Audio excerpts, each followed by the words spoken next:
Welcome to Commander Pop Culture, a place to gather magical information with some laughs, might I add. Marina Vendrell. I was super excited about her because she's a 5-color commander that cares about enchantments. We haven't really gotten one in the past. Previously, you were playing a 5-color commander and just throwing all the enchantments in there. There was the Bard from the Lord of the Rings set that cared about sagas, but that was like the closest thing, and I don't want to be playing exclusively sagas. I called the deck Odor because I thought it'd be funny to name it the inverse of Hodor. I don't know if you watch Game of Thrones, but named himself after getting his mind twisted around seeing his future. And he calls himself Hodor because that's his one mission in life, is to hold the door. Hodor! Hodor! Hodor! Hodor! This chick's one mission is to open them, so I thought Odor was pretty fitting. Her tap ability lets you lock or unlock things, like the rooms and doors on these particular enchantments. She has a really sick ETB trigger. When she ETBs, she acts like Niv Mizzet Reborn, where you see a bunch of cards, and if they fit the bill, they go into your hand. It's also similar to the latest Atraxa that we got. So I am playing a bit of flicker pieces, so I could churn through my deck faster and find my particular enchantments as fast as possible. We have 2 win conditions. One of them is pretty saucy. It's hold on, let me find it. It's based around rooms, actually. Central elevator and promising stairs.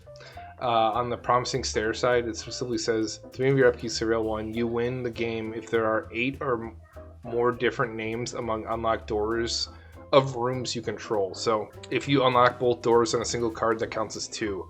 So we only need 4 room cards in play with all the doors unlocked for us to win the game. The ETB trigger from our commander will help us find them faster. And then we don't have to pay the cost of unlocking doors because we can just tap her to open them. Our other win condition is Enchanted Evening. We turn all permanents into enchantments, and then we blow them all up with one of 2 sorceries, Cleansing Meditation or Calming Verse. They're both one-sided destroy all enchantment effects. Everyone else's permanents will be destroyed. Yours will be in play, and people normally just scoop at that moment in time. We have 42 enchantments, so the coupons are going to go really far in this deck, like Jukai Naturalist, Starfield of Mystic, Inquisitive Glimmer, Herald of the Pantheon, and then we have the Enchantress package, which is the best in terms of drawing cards. I love Enchantress lists because you can consistently always have something to do. It's because they have so many of these types of effects where when you cast or an enchantment enters, you draw a card.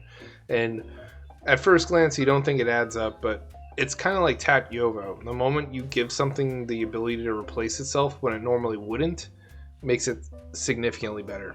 We have all of the ones you can play except for Orgothian Enchantress. That's like a $40 card. We have Satyr Enchanter, Ilana Blossoms, Citizen Champion, Entity Tracker, which is new Enchantress from Duskmourn, Verduran Enchantress, Sithis, and I guess Wild Seer's Pseudo Enchantress.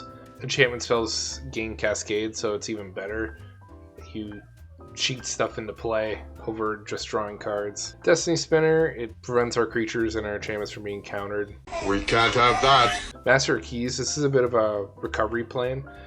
I'll probably never pump X into this. I'll probably always cast it for its base 3, just so my enchantments gain escape. Brago, the King Eternal. I like Brago because you could flicker more than just creatures with him. You could flicker your enchantment package as well, which represents a good chunk of my removal and my card advantage. I have card advantage pieces in there too. Sanctum Weaver to make big mana. It blows my mind it's only $2. If I could, I would run Sarah Sanctum, but that's way out of budget. Yark the Desecrated. Doubles ETB triggers from all permanents, including your enchantments, which is super good. And doubles your ETB trigger from your commander. So instead of going 7 cards, you go 14 cards deep. Composer Spring, because you have so many draw effects, a lot of the cards you end up drawing are lands, and this helps you deal with the bottleneck of cheating lands into play so you have big mana for later on the trail. These will help you put out lands so you're not forced to discard them on your end step. So the reason why you want flicker effects is so we can churn through our deck. So this is one of your flicker pieces alongside Brago, and the other one I'm running is Nahiri's Resolve.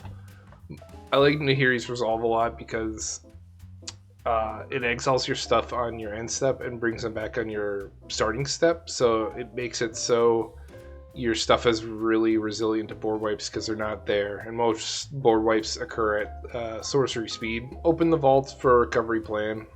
I usually only like to run 1 or 2 of these kinds of effects. Boros Charm to save my enchantments in case the Bane of Progress does come up. I like Bottomless Pool particularly because if there isn't a creature of my opponent's to bounce, you could always just bounce your own commander and then get another ETB trigger. The Locker Room, I could care less about. The only time I care about it is when I get that other enchantment and I need 8 rooms unlocked. In case of the Locked Hothouse, it's a future set effect that doesn't reveal to anybody. Something I really appreciate. Play enchantments and lands and creatures off the top of your deck. So that represents 92% of our deck. This does a lot of work for us. And it's also part of that like equation of dumping our lands that we draw from all of our Enchantress effects. The Central Elevator is good because it lets you tutor for another room card. So it literally does half the work for you, and then you just have to naturally draw the other 2, and hopefully you get there with ease. But if you get this early, it's like one of those win conditions you don't feel bad about drawing because it's doing something other than just sitting around. Like if I drew Enchanted Evening, I'm not just going to play Enchanted Evening unless I have one of those 2 sorceries in hand. Chthonian Nightmare, I was debating about taking it out, but after reevaluating my creature package, they're so low to the ground that it's too good to ignore. And I just like that I can replay it over and over again and get my draw triggers off my Enchantresses. What is dead may never die! What is dead may never die! Normally when I play Enchantress decks, I play things like Shimmering Wings and I play things like Flicker Ward. It's because it's a 2-mana draw card. Unfortunately, I don't have the mana base to consistently play those 2 enchantments. I'm playing on a budget, so I don't get to play really good lands or really good fixing. So Chthonian Nightmare, you're scratching that itch that I can't get from Shimmering Wings. Cramp Vents, it's a removal piece, lets me do 6 damage per creature. On its other door, it lets you cast spells from your hand by paying life once a turn. It's not bad when we start getting bottlenecked and we're drawing too many cards that we can't play. This will help fix that problem. Darcy Mutation and neuter someone's commander. Derelict Attic, as long as it impacts the board somewhat, I'm running the rooms. And I'm not running a lot of them. I'm running 9 rooms, and I only need 4 of them in play to win the game. So I think that's plenty enough. The other rooms were not very contributing, or they were so expensive and out of budget I couldn't include them. Detention Sphere, this really hoses token decks. Tokens share the same name. This also hoses the decks that like to make clones of stuff. Estrid's Invocation. It's good because it exiles itself on your upkeep and then returns as another enchantment. It resets itself over and over again, and it does trigger off of some of your enchantresses, not all of them. Most of them care about being cast, but some care about ETB. But it's nice for when to late in the game and people start dropping more bombs, because then you could just change what it copies into one, like your O-ring effects, and deal with your problems that way. It's not like the Detention Sphere when you play it and you're stuck with it that way. Estrid's Invocation always has flexibility and meaning throughout the game. Talk about Far Traveler, lets you exile your commander, get your ETB trigger, fertile ground for mana and fixing. Glassworks and Shatteryard, this is a removal piece. Grasp of Fate, another removal piece, only it's super good in that it has a rate of hitting 3 things at once. Greenhouse, this makes it so my lands tap for all colors, which we need in a 5-color deck and on a budget where I only invested $25 of our budget to that. Prison Moon, neuter more commanders. Karmic Justice. It's like a perfect payback card where spell an ability would destroy something of ours. We get to destroy something of theirs back. It's really good with board wipes because it's one of those things where if they do fire off a beta progress effect, I could take away probably everything. So it's a nice little panic button to keep people under my thumb. Leyline of Binding. Costs you 1 less for every basic you have. It's the domain effect. And then lets you exile something. And it has flash, so normally don't have the chance to interact at instant speed, but I wanted to interact with people on the stack. Unfortunately, if I wanted to have a high enchantment count, you can't have a whole lot of instances and sorceries. So kind of breaking my rules in terms of removal, but I think it's worth it for the synergy. Leyline in the Void to hate on graveyard synergies. Mari's Wake to double our mana production. Mirror Room. I'll probably use this exclusively to make a copy of my commander and look another 7 cards, but it's Fractured Realm side. Double any triggered ability, so it doesn't even have to be an ETB, it could be any. So that's pretty sweet. Nowhere to Run. It's removal, and it takes away people's ward and hexproof ability, so my opponents can target each other. Doesn't affect me though, although I'm not running any protection spells for my commander. I kind of welcome people killing my commander because it enables me to look another 7 cards deep. Come on, come on! Kill me, I'm here! Kill me! Killing my commander is kind of a bad idea. Painter Studio is a nice card advantage piece. Fits both my room category and my card advantage category.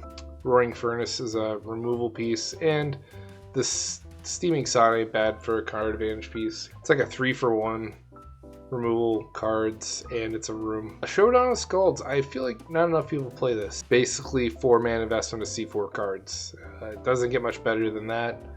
Highly recommend it because you get not just the turn you play it, but the turn after to play the cards you see with this. We do have Pillow 40 cards in this to buy us time to get to our win conditions. That's Solitary Confinement and Sphere of Safety. Sterling Grove to make it so our enchantments can't be targeted.